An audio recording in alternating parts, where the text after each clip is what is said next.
সেরা উট ছিল। যখন প্রতিযোগিতা দিত তখন এই উটটি সবসময় ফার্স্ট হতো। সবসময় কি হতো? ফার্স্ট স্থান অধিকার করতে হতো। তো হঠাৎ করে একদিন একটি প্রতিযোগিতার মধ্যে সেটি পরাজিত হলো। তখন সাহাবায়ে কেরাম মেনে নিতে পারলেন না। সবাই আগ্রহে অপেক্ষা করতেছিলেন যে নবীজির উটটি কি করবে? ফার্স্ট হবে, সেটি জয় লাভ করবে, বিজয় অর্জন করবে। যখন সেটা পরাজিত হলো তখন সাহাবীরা মেনে নিতে পারলেন না। আল্লাহ রাসূল বিনয় প্রকাশ করলেন, বললেন, হে সাহাবীরা, পরাজয় মেনে নিতে শিখো। এরকম সুবহানাল্লাহ। এই বুখারী শরীফের হাদিস, ইন্না হাক্কান আলাল্লাহি আল্লাহ ইয়ারফা শাইআন মিনাদ দুনিয়া ইল্লা ওয়াদাআহু। বলা হচ্ছে, আল্লাহ রাসূল বলেন যে যার উত্থান আছে তার পতন হবে, সুতরাং তোমরা পরাজয় মেনে না। সুবহানাল্লাহ বলবেন না? আমরা তো পরাজয় মেনে নিতে শিখি নাই। কি বলেন? পরীক্ষায় পাশ না করলে প্রশ্ন কঠিন হয়েছে, নির্বাচনে পাশ না করলে ভোট কারচুপি হয়েছে, আর যে পাশ করে তার জন্য কোনো কারচুপি নাই। আমি কারো পক্ষে বা বিপক্ষে বলতেছি না, নিরপেক্ষ নিউট্রাল সেন্সে বলতেছি কথাগুলো। পাশ করলে তার কোনো কৈফিয়ত থাকে না, আর ফেল করলে কৈফিয়তের কোনো অভাব। উচিত কি ছিল? নিরপেক্ষ কথা বলা, যেটা সত্য সত্যকে সত্য বলা, মিথ্যাকে মিথ্যা বলা।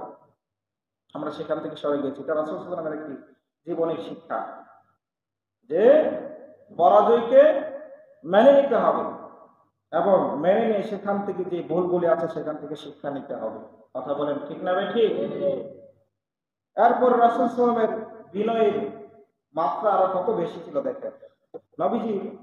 নবীজি এক সাহাবী এসে বললেন, ইয়া খায়রাল বারিয়াতি, হে পৃথিবীর সর্বশ্রেষ্ঠ মানুষ। যেরকম সুবহানাল্লাহ। এই কথাটা কি সত্য না?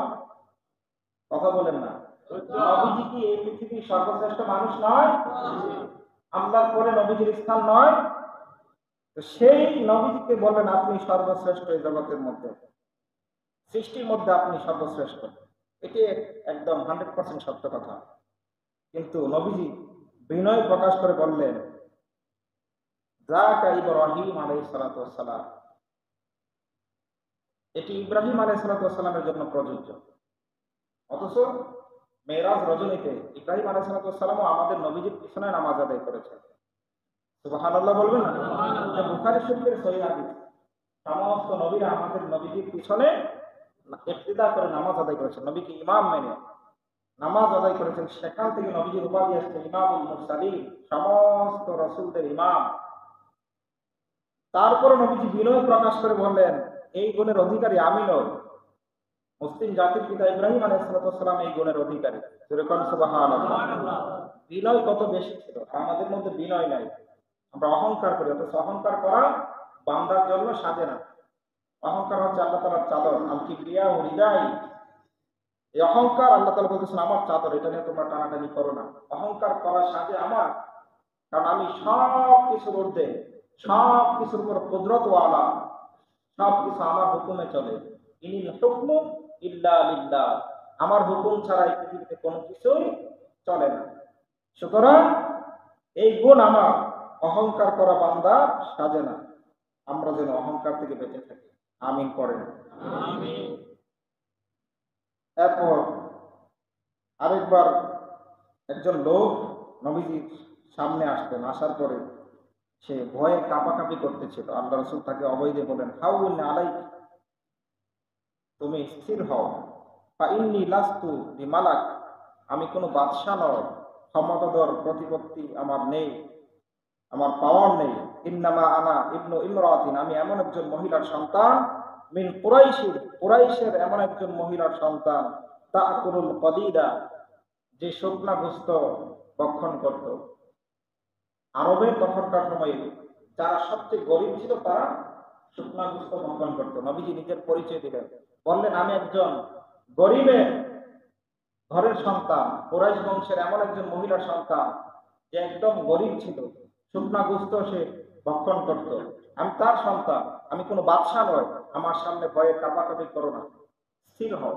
সুবহানাল্লাহ। আমরা নিজেদের পরিচয় দেই না, গোপন রাখি, কি বলেন, ঠিক না? গোপন করে আমরা বড় বড় পরিচয় অমুক তমুক, নিজের পরিচয়, নিজের যে গোড়া আছে সেটা অস্বীকার করবেন না। আপনি যদি গরিব থাকেন, আপনার বাবা গরিব থাকে, সে পরিচয় দিতে আপনার জন্য লজ্জাবোধ হবে কেন? সেটা গর্বের বিষয়। আর হাদিস শরীফের মধ্যে আসতেছে ধনীর 500 বছর আগে গরিব জান্নাতে চলে যাবে, সেই পরিচয় দিতে আপনার লজ্জা লাগে। আপনি মুসলমান। আল্লাহ তাআলা আমাদেরকে সহিহ বুঝ দান করুন।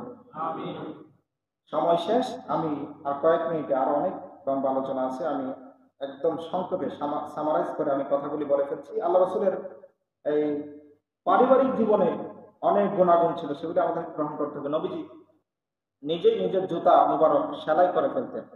সুবহানাল্লাহ বলবেন না? নিজের জামা নিজে সেলাই করতেন, নিজের পারিবারিক যে কাজগুলি আছে সেই কাজগুলি করতেন এবং স্ত্রীকে সেই কাজের মধ্যে সহযোগিতা করতেন। নিজে বকরির দুধ তিনি দহন করতেন। আমাদের মধ্যে এই গুণগুলি আছে? বলেন, আছে? তো নবীজির এই সিরাত থেকে এই গুণগুলি আমাদের অর্জন করতে হবে কিনা? স্ত্রীকে কাজের মধ্যে সহযোগিতা করতে হবে। আমরা সহযোগিতা করি না, ভুল ধরি। খাবারের মধ্যে বসলে হাজার দোষ। আপনাদেরকে আমি প্রায় সময় এই কথাটা বলে থাকি। খাবার যদি আপনার পাক যদি ভালো না হয়, বুঝবেন যে আপনার রিজিক ভালো না। কারণ যারা পাকশী, পাক করার সময় সর্বোচ্চ চেষ্টা করে যেন পাকটা সর্বশ্রেষ্ঠ হয়। তারপরে যখন খারাপ হয়, বুঝতে হবে যে আমার রিজিকটাই এমন।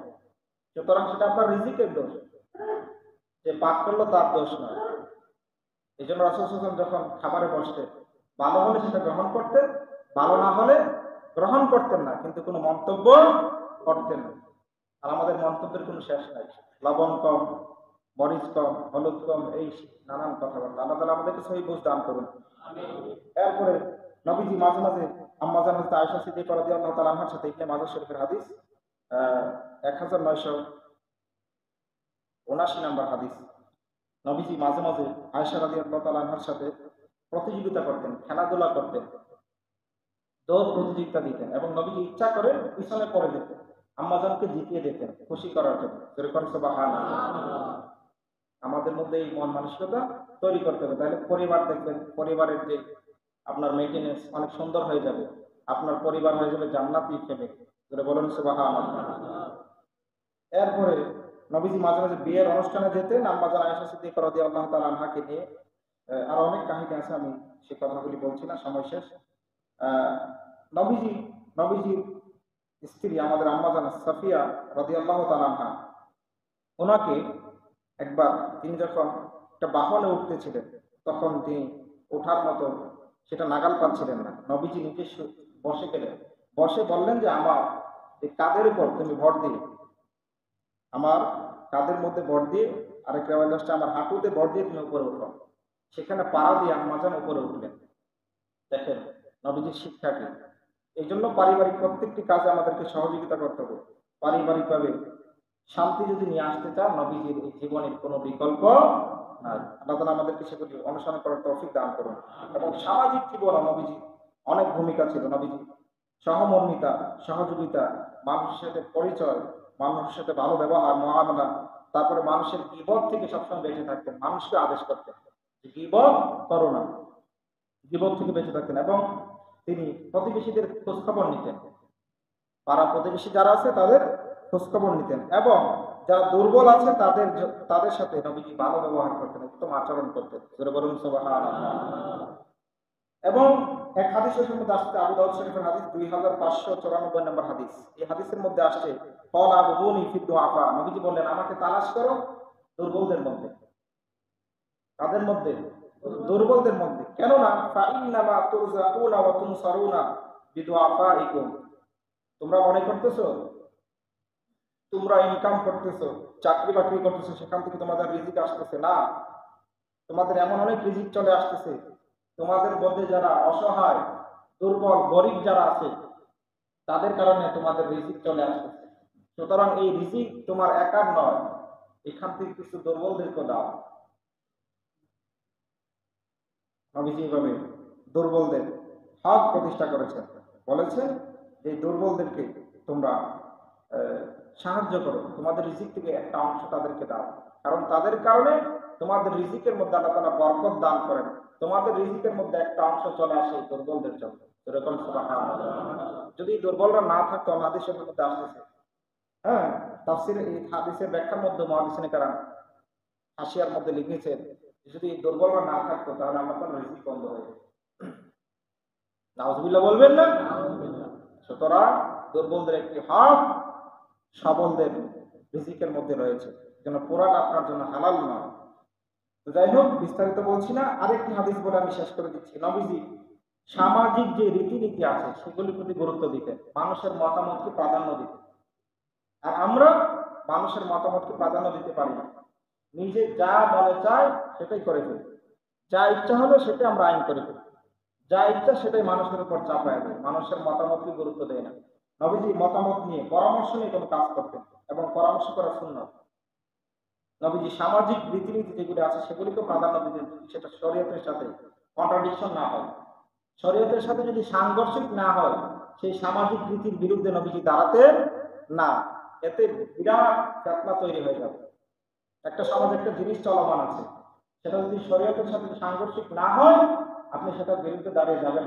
নবীজির শিক্ষা দেখেন, খানায় কাবাতে নবীজি বলেন, এটা বুখারী শরীফের হাদিস, খানায় কাবা নবীজি বলেন, লাউলা কওমুক, যদি তোমার যে কওম আছে, নবীজি বললেন আয়েশা সিদ্দিকা রাদিয়াল্লাহু তাআলা আনহাকে বললেন যে তোমার যে কওম আছে কুরাইশ, তারা যদি আমার সাথে বদানুবোধ না করত, তারা যদি কষ্ট না পেত, তাহলে আমি এই কাবা শরীফকে ভেঙে আগের জায়গায় নিয়ে যেতাম। অর্থাৎ তখনকার সময় যদি কাবা শরীফ ভেঙে যদি আগের সেই অর্থাৎ কিছু জায়গা আছে কাবা শরীফ থেকে বাদ করে গেছে, যে একটা গোল চিহ্ন দেওয়া আছে, এরকম অর্ধবৃত্ত, হাতিমে কাবা যেটাকে বলা হয়, সেটা কাবার অংশ। নবীজি বলেন এটাকে আমি কাবার ভিতরে ঢুকিয়ে ফেলতাম, যদি কুরাইশরা আমার সাথে বদানুবোধ না করতো, তারা যদি আমার সাথে তর্ক না করতো। অর্থাৎ তখনকার সময় যদি কাবা ওই জায়গায় নেওয়া হতো, তাহলে একটা ফিতনা তৈরি হতো।